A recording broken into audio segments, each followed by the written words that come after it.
रमज़ानुल मुबारक, रमज़ानुल मुबारक, रमज़ानुल मुबारक, बहार रमज़ान। बिस्मिल्लाहिर्रहमानिर्रहीम। फ़बिअय्यि आलाइ रब्बिकुमा तुकज़्ज़िबान। मैं सैयद फहाद और हमारे production and shoot head Ali Naqash की तरफ से अस्सलामु अलैकुम पाकिस्तान। आज एक मरतबा फिर बहार रमज़ान ट्रांसमिशन में एक नए सेगमेंट के साथ हम हाजिर हैं और आज हमारे दरमियान गुलशन हदीद के एक private school Karachi city school के तालिब इल्म हमारे साथ यहाँ पे शरीक हैं। हम चाहेंगे कि सबसे पहले वो अपना तारुफ करवाएं। My name is Mohammad Gulzeb and I am from grade 5 and I am 11 years old. Assalamu alaikum. I am Minhaj Abbas from grade 6 and I am 12 years old. बहुत ज़बरदस्त। हम चाहेंगे सबसे पहले आपसे पूछना कि आपकी नज़र में रमज़ान जो है वो क्या है, वो हमें क्या बता रहा है, हमें क्या सिखा रहा है, क्या समझा रहा है? रमज़ान हमें सब्र सिखाता है और बर्दाश्त सिखाता है और जो गरीब लोग हैं उनकी एहसास सिखाता है। सही, ज़बरदस्त। बेटा आपने अपनी उम्र क्या बताई थी? 11 साल। 11 साल की उम्र में हैं आप इस वक्त। तो आप रोज़े रखते हैं? जी। कितने सालों से रोज़े रख रहे हैं? जी, पिछले साल से रख रहे हैं। जब पिछले साल आपने पहला रोज़ा रखा तो घर में कोई एहतमाम हुआ था कि कोई एक्स्ट्रा नया किया हो या मेहमान आए हों या आपको हार फूल बनाए हो, ऐसा कुछ हुआ था? जी नहीं हुआ था आपके घर नहीं। में? तो जब पहला रोज़ा रखा तो वो रोज़ा रखने के बाद आपने घर वालों को तंग किया या पूरा रोज़ा आराम से गुजर गया? आपको ना भूख लगी ना परेशानी हुई, आराम से गुजरा? नहीं, पहला रोज़ा आराम से गुजर गया मेरा। और बाद में भी आराम से गुजरे या बाद वाले मुश्किल लगे आपको? बाद वाले थोड़ा मुश्किल लगे, प्यास लगती थी, लेकिन पहला रोज़ा खुशी में आराम से गुजर गया। जी। तो अब आप 2 साल से रोज़े रख रहे हैं और इस साल रोज़ों में पेपर भी आ गए। जी सर। तो ये पेपर की तैयारी जब पिछले साल आपने की थी तो रोज़े नहीं थे, जी। इस साल आप पेपर की तैयारी भी रोज़ों में कर रहे हैं और पेपर भी रोज़ों में दे रहे हैं, क्योंकि रोज़ों में ही मेरे ख्याल में आपके पेपर शुरू हुए हैं।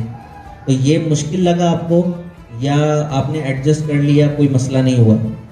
जी, मैंने रख लिए रोज़े, एडजस्ट कर लिया, मुश्किल नहीं लगा, इजी था।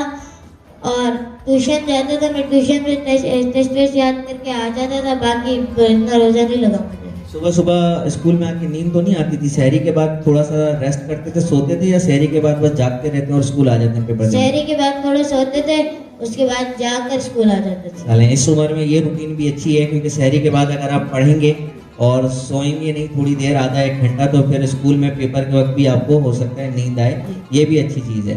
तो बाकी हम चाहेंगे कि कोई रोज़ा आपको ऐसा याद है कि उस रोज़े में आपके साथ कोई ऐसा मामला हुआ हो कि आपको याद हो, आपने गलती से कोई चीज़ खा ली हो या उस दिन आपका रोज़ा बड़ा मुश्किल से गुजर रहा हो क्योंकि आपने कोई एक्स्ट्रा काम किया हो या कहीं गए हो, कोई ऐसा रोज़ा याद है आपको? जी, ये इसी साल का रोज़ा है, ये जो पहला रोज़ा है ना इसी रमज़ान का, इसी में मुझे बहुत वो प्यास लगी थी और हम गए थे नानी के घर, तो वहाँ से थक थक के वापसी आए थे, इसलिए ये रोज़ा थोड़ा मुश्किल गुजरा था। अच्छा, ज़बरदस्त। हम अपने दोस्त के पास चलते हैं जो पहले भी हमारे प्रोग्राम में आए हैं और दोबारा बुलाने का मकसद ये था कि अगर मैं गलत नहीं हूँ तो हमारे प्रोडक्शन हेड भी हमें बताएंगे, पिछले प्रोग्राम में इन्होंने तू कुजा मन कुजा पढ़ी, तो जिसके बाद हमें ये फरमाइश आई कि इस बच्चे से एक और कलाम पढ़ा जाए, इस उम्र में इतना प्यारा कलाम पढ़ा है। तो बातें तो हम इनसे पिछले प्रोग्राम में कर चुके हैं, कोशिश करेंगे कि कोई और बात भी इनसे की जाए, लेकिन हम इनसे कलाम सुनना चाहेंगे फरमाइश पे लोगों की कि वो कलाम दोबारा, वो नहीं, कोई और नया कलाम जो आपको बहुत अच्छे से जिसकी तैयारी हो वो ज़रूर सुनाएं।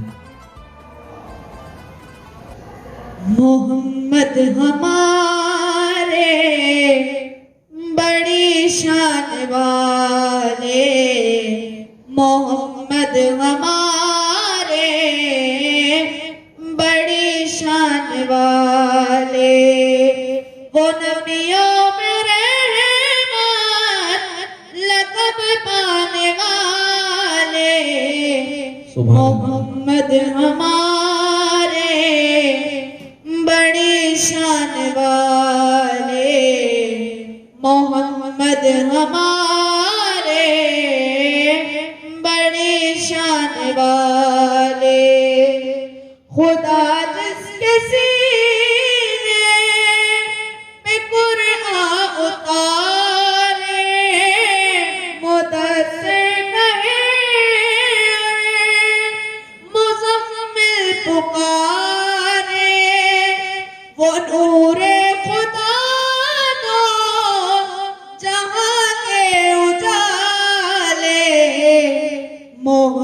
मोहम्मद हमारे बड़ी शान वाले, मोहम्मद हमारे बड़ी शान वाले, जब आए ज़मीं पर मोहम्मद हमारे, फलक ने ज़मीं पर बिछाए सितारे, उठे सरज़मीन अरब से ये नारे, मोहम्मद हमारे बड़ी शान वाले, मोहम्मद हमारे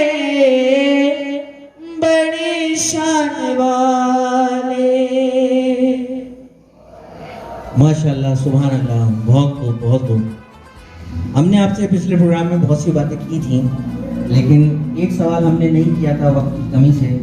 तो जो सवाल अभी हमने आपके दोस्त से किया, वही सवाल हम आपसे करना चाहेंगे कि कोई रोज़ा आपको ऐसा याद हो, पिछले जो 2 साल से आप 3 साल से रोज़े रख रहे हैं या इस साल रोज़ा रखा, कि वो आपको याद है और आप जब आपको याद आएगा आप किसी को बताएंगे कि उस रोज़े में मेरे साथ ऐसा हुआ था। मुझे ज़्यादा याद तो नहीं है। पिछले साल जो जब मैं पहली बार आया था इस प्रोग्राम में, तो मैंने बताया था कि मैं जब छोटा था 2 साल पहले, जब मैंने पहली बार रोज़ा रखा था, मैं उस वक्त बहुत ज़्यादा छोटा था, 10 साल का था उस वक्त। मुझे इस वजह से उस रोज़े में सबसे पहले जब मैंने रोज़ा रखा था, उसमें मुझे प्यास बहुत लगती थी, भूख बहुत लगती थी। मैंने घर वालों को, मैंने पिछली बार भी आपको बताया था, घर वालों को बहुत बहुत बहुत ज़्यादा तंग किया था मैंने। यही बात।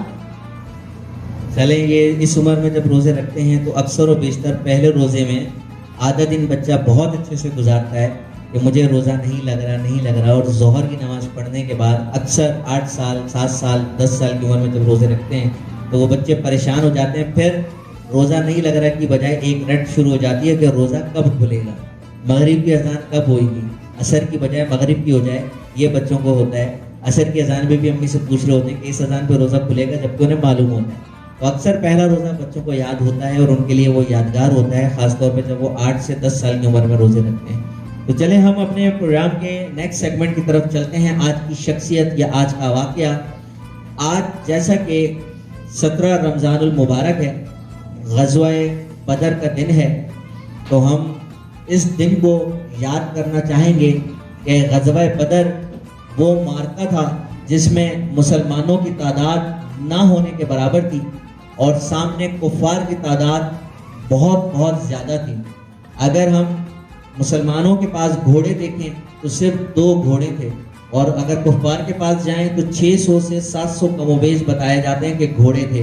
मुसलमानों के पास ऊँटों की तादाद की बात की जाए तो 70 थी, और कुफ़ार के पास ऊँटों की तादाद काउंट ही नहीं की गई, अनकाउंटेबल लिखी गई है, जहाँ पे भी मौजूद है कि बहुत बड़ी तादाद में ऊँट थे। तो जब ऊँट इतनी बड़ी तादाद में थे तो हर ऊँट में एक सवार भी होगा।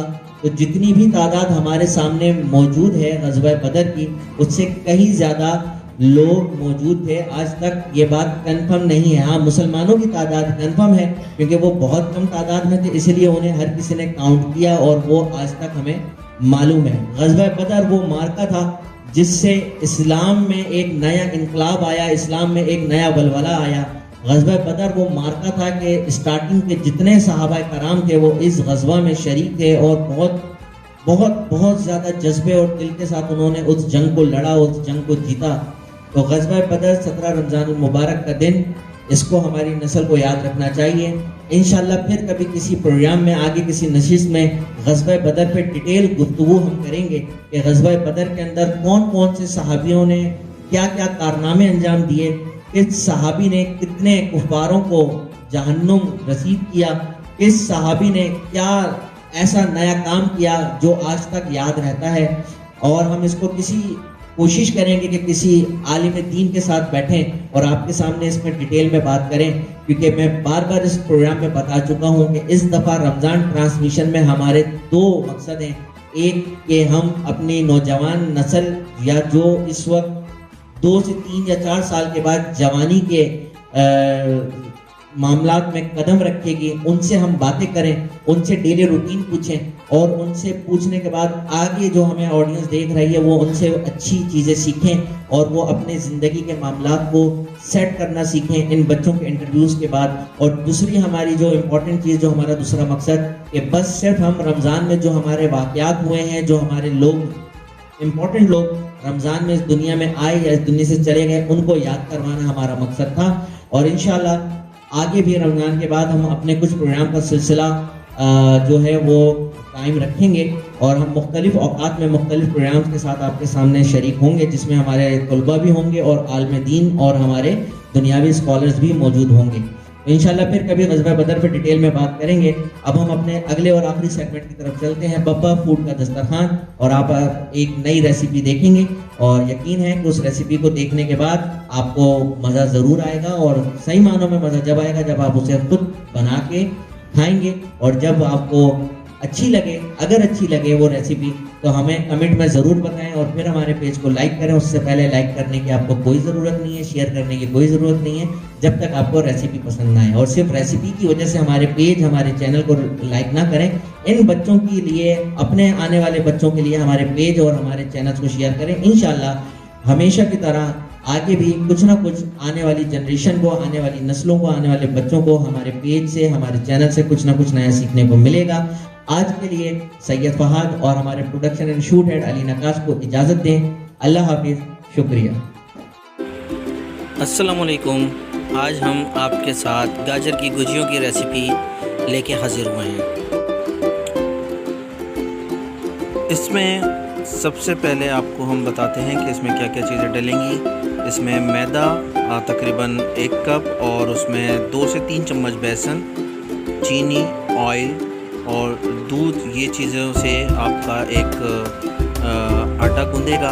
आटा गूंदने के लिए आप मैदा और बेसन डालें और उसमें 2 चम्मच घी या ऑयल डाल के उसे पहले अच्छे से मिक्स कर लें और जब वो भुरभुरा हो जाए आप उसे देखते रहें मिक्स कर के, और आप देखें कि थोड़ी देर में जब उसकी शक्ल कुछ ऐसी हो जाए कि वो खिला खिला आटा ना रहे, उसमें ऑयल मिक्स हो जाए या घी मिक्स हो जाए, उसके बाद आप उसमें थोड़ा थोड़ा सा दूध डालते रहें और आटे को मसलते रहें। और जब वो एक जैसे रोटी का आटा गूंथता है इस तरह से गूंथ जाए तो उसे तकरीबन आधे घंटे के लिए आप रख दें।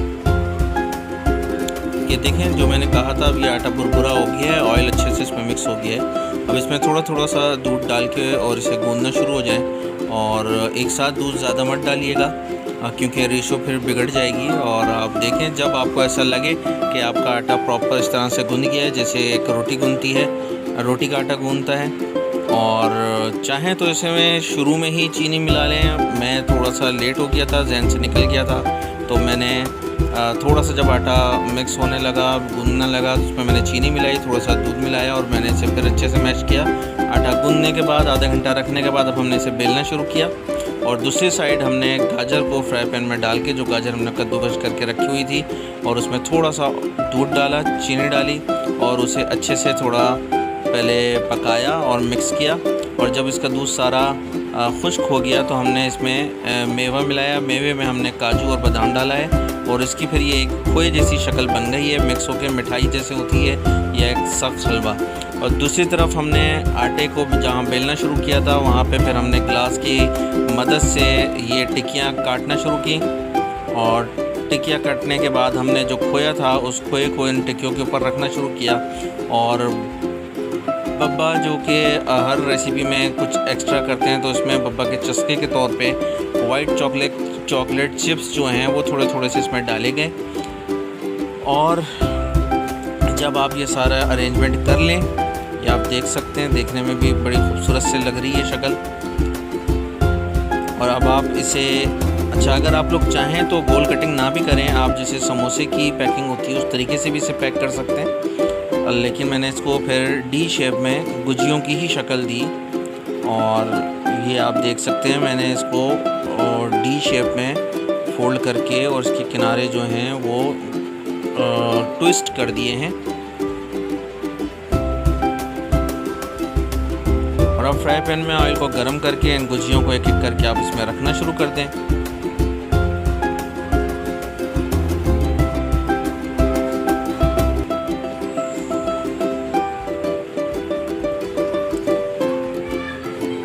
और थोड़ी देर में आप इसे पलटना शुरू कर दें। मामूली से सिर्फ 20 से 25 सेकंड मैं इसे लेट पलट रहा हूँ, आप थोड़ा सा जल्दी पलट दीजिएगा। वैसे तो रंग बेहतर आया है लेकिन मामूली सा डार्क हुआ है और ये आपकी गुजिया बनके तैयार हो गई हैं। आप इसे शाम की चाय के साथ या रात के खाने के बाद खा सकते हैं। गाजर की गुजिया। फ़बी अला रब्बिकुम तुकज़्ज़िबान, तुम अपने रब की कौन कौन सी नेमतों को झुटलाओगे। बब्बा फूड को लाइक करें, शेयर करें, सब्सक्राइब करें और इस तरह की वीडियो को एंजॉय